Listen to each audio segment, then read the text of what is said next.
우리 하나님 말씀 보도록 하겠습니다. 하나님 말씀은 다니엘서 12장 1절에서 4절까지의 말씀입니다. 우리 한 절씩 교독하도록 하겠습니다.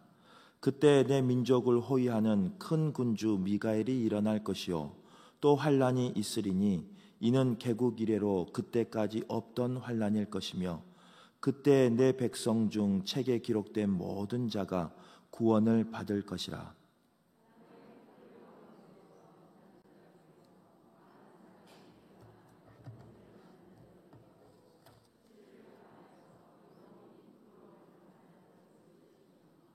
지혜 있는 자는 궁창의 빛과 같이 빛날 것이요 많은 사람을 옳은 대로 돌아오게 한 자는 별과 같이 영원토록 빛나리라. 다니엘아, 마지막 때까지 이 말을 간수하고 이 글을 봉합하라. 많은 사람이 빨리 왕래하며 지식이 더하니라. 아멘. 오늘 아침에 나온 우리 모든 성도님들, 또 깨어서 기도하는 온라인으로 예배하는 모든 성도님들에게 하나님의 은혜가, 또 환란이 임할지라도 이기고 견디고 버텨서 승리하는, 그래서 생명책에 기록되는 복된 분들 되시길 간절히 바라겠습니다. 오늘 말씀은요, 다니엘서의 마지막 말씀인데 이스라엘 백성의 마지막 때에 대해서 이야기하고 있는 걸 볼 수 있습니다. 다니엘서는 묵시문학으로서 애언을 이야기하고 있는데 이스라엘 백성의 마지막 때만 이야기하는 것이 아니라 동일하게 예수 그리스도의 재림의 때도 고백하고 있는 것을 볼 수 있습니다. 그 환난 날에 우리의 삶이 어떻게 살아가야 하는지, 그 환난의 때 우리의 삶이 어떻게 구별되어야 하는지 다니엘을 통하여 하나님은 말하고 있는 걸 볼 수 있습니다. 바라기는 우리의 신앙이 다니엘과 같은 구별된 신앙 되시길 간절히 바라겠습니다. 그래서 하나님 앞에 거룩하게 구별되는, 그리고 쓰임받는, 선택받는 우리의 삶 되시길 바라겠습니다. 오늘 말씀 제목은요, 1절 중반절에 나와 있는 또 환란이 있으리니 라는 말씀 제목을 가집니다. 우리의 삶 가운데 환란이 없으면 좋겠는데, 이제는 환란이 끝났다라는 말이 있었으면 좋겠는데 우리의 삶은 그렇지 않다는 거예요. 환란이 하나 끝나면 또 다른 환란이 나를 기다리고 있고, 그 환란 때문에, 그 고난 때문에 우리의 마음이 힘들고 어려울 때가 있습니다. 이제 눈물을 좀 닦고 기쁨이 찾아온가 싶으면 내 삶 속에 또 닥쳐오는 환란들이 있다라고 이렇게 말하고 있는 걸 볼 수 있습니다. 다니엘도 마찬가지였어요. 이스라엘 백성도 마찬가지였어요. 이제 환란이 끝나는가 싶었더니 또 다시 핍박이 찾아오고 또 환란이 그들의 삶 가운데 찾아온다는 거예요. 그런데 좀 안타까운 사실은 어떤 사실이냐? 그런 환란이 점점 약해지는 것이 아니라, 점점 사라지는 것이 아니라 오늘 1절 하반절에 보면요, 이는 개국 이래로 그때까지 없던 환란일 것이며, 또 환란이 찾아왔는데 지금까지 살았던 그 환란보다 더 큰 환란이 우리를 기다리고 있다라고 다니엘에게 말하고 있는 걸 볼 수 있습니다. 어떤 사람은 다니엘서를 읽으면서, 다니엘 이제 1장부터 12장까지 있는데 1장부터 7장만 읽어보면요, 성공한 다니엘에 대해서, 또 기적적인 그 다니엘에 대해서 보는 사람들만 있습니다. 그래서 다니엘은 믿음으로 승리하고 믿음으로 살았던, 그리고 축복을 누렸던 그 다니엘만 기억한 사람들이 있습니다. 열심히 공부하고 준비한 사람이 어떤 축복을 누리는가 다니엘을 통해서 배우기를 원하고, 그래서 우리의 책 중에는 다니엘의 학습법이라는 그런 책까지 나올 정도로 다니엘의 그 모습을 따라가고 싶어하는 분들이 많이 있습니다. 특별히 다니엘은 그렇게 성실히 준비하고 그 신앙의 절개를 통해서 총리의 자리까지 올라갑니다. 그런데 한 명의 왕만 모신 것이 아니라 세 명의 왕을 모시는 그런 삶을 살아갑니다. 다니엘 삶 속에서는 대적하는 사람들이 있었습니다. 그런데 그때마다 그 대적을 하나님께서 도와주셔서 이기게 하는 삶을 사는 것을 볼 수 있습니다. 이것만 봐서는요, 모든 사람들이 다니엘을 부러워하고 또 기도할 때 다니엘과 같은 자녀 되기를 원하는 마음으로 기도하는 부모도 있습니다. 그러나 다니엘서를 쭉 읽어보면 이제 11장, 12장 정도 가면요, 어떤 이야기가 나오느냐, 다니엘에게 닥칠 고난에 대해서, 또 다니엘이 걸어가야 할 그 길에 대해서 기록된 걸 볼 수 있어요. 다니엘서의 진면모는 전반부에 나와 있는 성공하고 총리 자리까지 올라가는 것이 진면모가 아닙니다. 다니엘서의 진면모는 바로 11장과 12장에 나와 있는 마지막 부분에 나와 있는 고난의 길을 마다하지 아니하고 걸어가는 다니엘의 모습이 진면모입니다.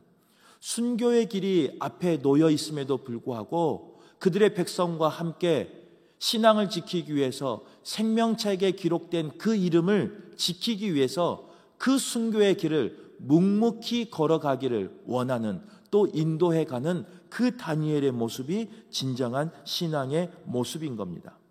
모두가 피하고 싶은 그 고난을 신앙을 지키기 위해서, 자신의 백성들의 구원을 위해서 걸어가는 다니엘, 그 모습이 진정한 다니엘의 모습이라는 거예요. 그래서 오늘 12장 1절에 나온 것처럼 그의 삶이 또 환난이 닥칠지라도 생명책에 기록되기 위하여, 구원받기 위하여 그들은 걸어갔다는 거예요. 그 생명책에 기록되었은 사람은 영생을 받을 것이고, 그렇지 않는 자는 수치와 부끄러움을 당할 것을 알았기에 다니엘은 수치와 부끄러움을 당하지 않기 위해 힘들지만, 그 고난의 길이지만, 지금까지 겪어보지 않은 그 큰 어려움의 길이지만 걸어갔다는 거예요. 그곳이 순교의 길이고, 그곳이 사자가 울며 기다리고 있는 길이라 할지라도 두려워서 피하는 것이 아니라 믿음을 위해서 전진해 나가는 것을 볼 수 있습니다. 바라기는 우리의 삶 가운데 환난이 없고 고난이 없기를 바랍니다.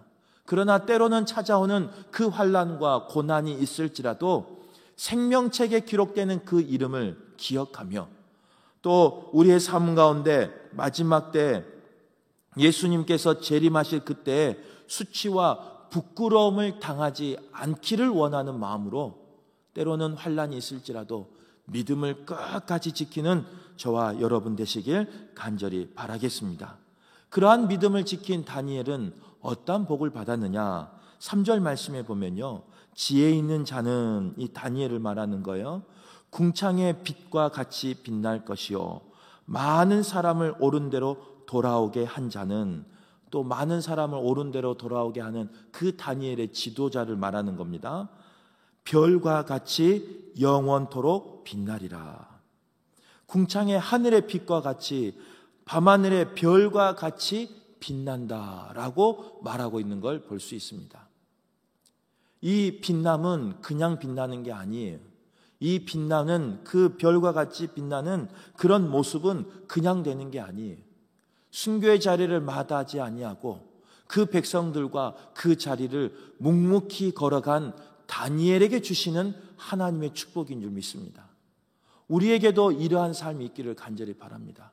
우리에게도 빛나는 삶이 있기를 바라고, 고난이 변하여 별과 같이 빛나는 그런 모습이 있기를 간절히 바라겠습니다. 고난의 삶에서만 끝나는 것이 아니라 별과 같이 빛나는 그런 아름다운 모습이 우리의 모습 되길 간절히 바라겠습니다.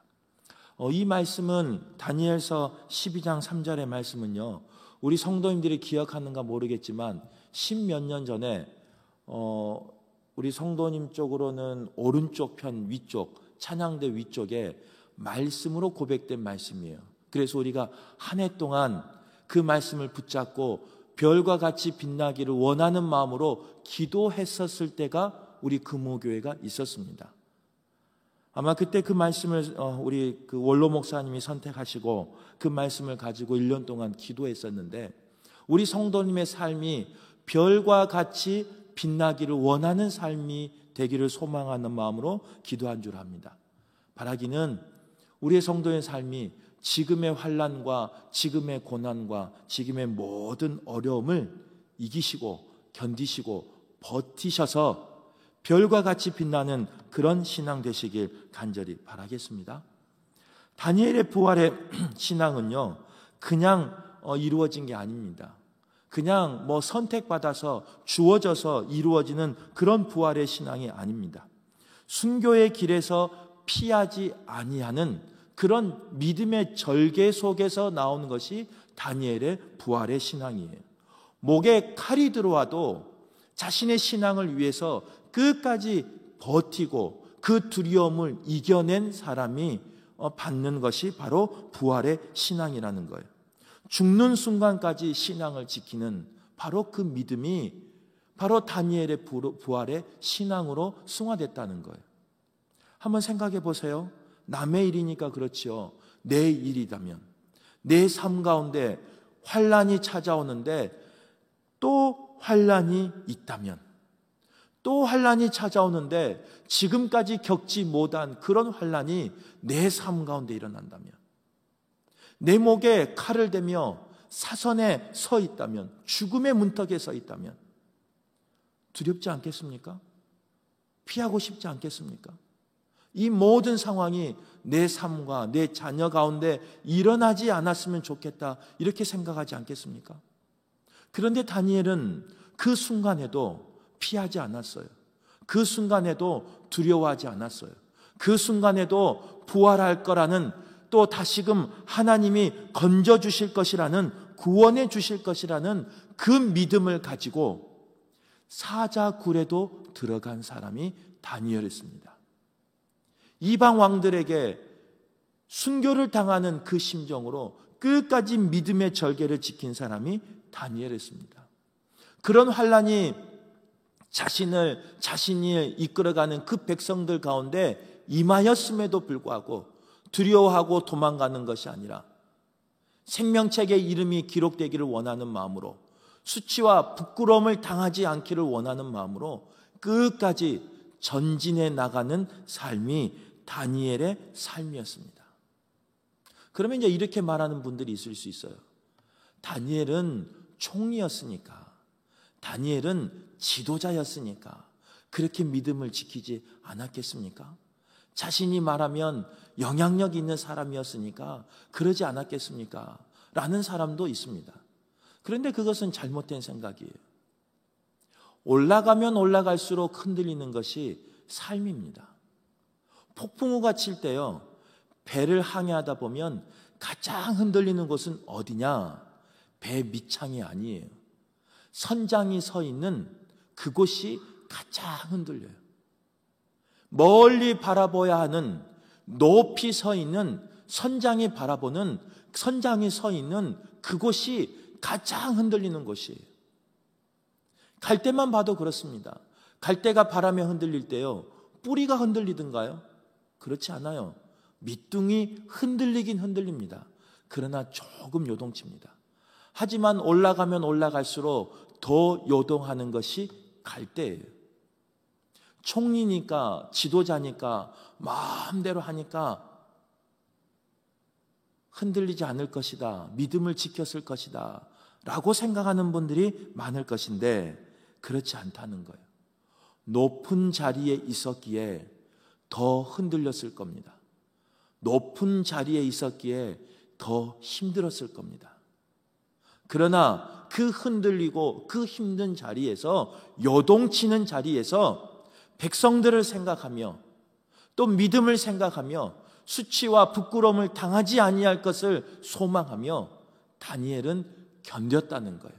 버텼다는 거예요. 그래서 이겼다는 거예요. 저는 우리 성도님의 삶이 그런 삶 되시길 간절히 바랍니다. 믿음이 성장하기를 바라요.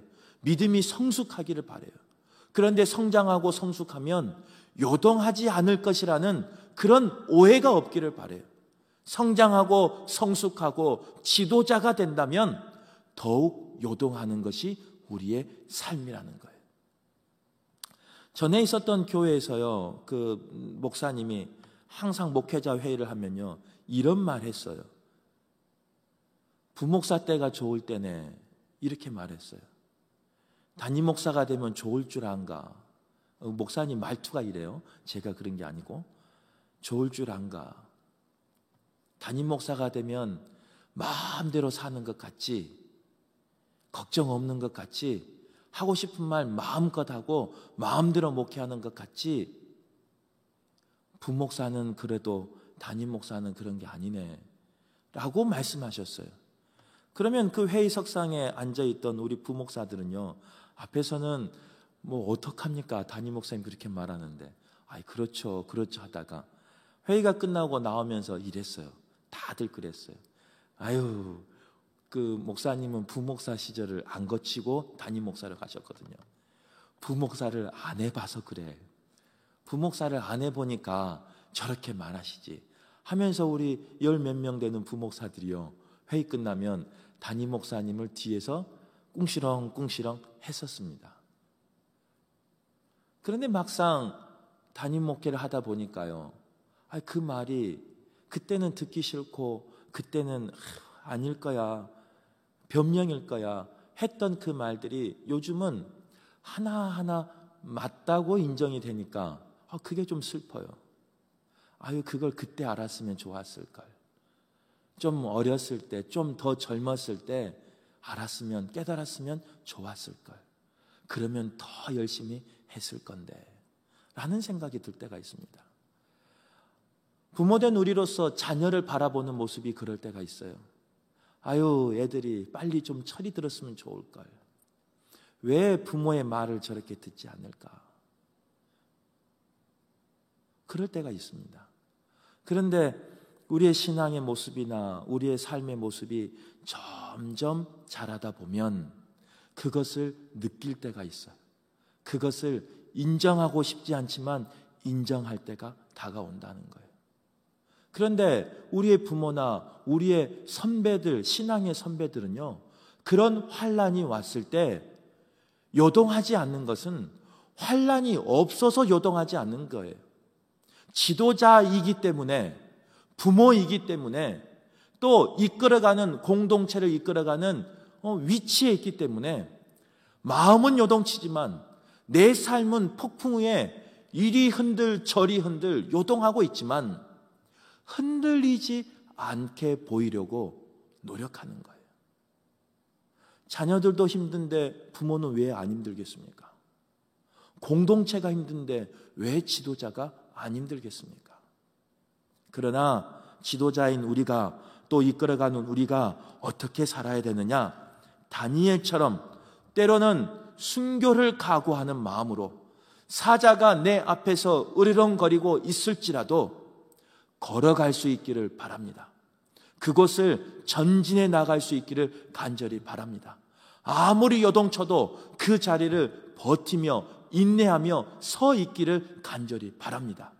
그런 자만이 오늘 말씀에 허락한 밤하늘에 빛나는 별처럼 영원히 빛나는 복이 우리의 복 될 줄 믿습니다. 우리 성도님들이 오늘 이 말씀 가운데 꼭 기억하셔서 흔들리지 아니하는 삶 되시기를 바라고, 흔들리더라도 그 자리를 지키시는 삶 되셔서 누군가는 나의 모습을 바라보고 따라올 수 있는 그런 등대와 같은 분들 되시고 표대와 같은 그런 분들 되시길 간절히 바라겠습니다. 꼭 그래서 우리 자녀들을, 우리의 후손들을, 믿음의 후손들을 키워가는, 또 그들을 위해서 쓰임받는 그런 지혜로운 자 되시길 바라겠습니다.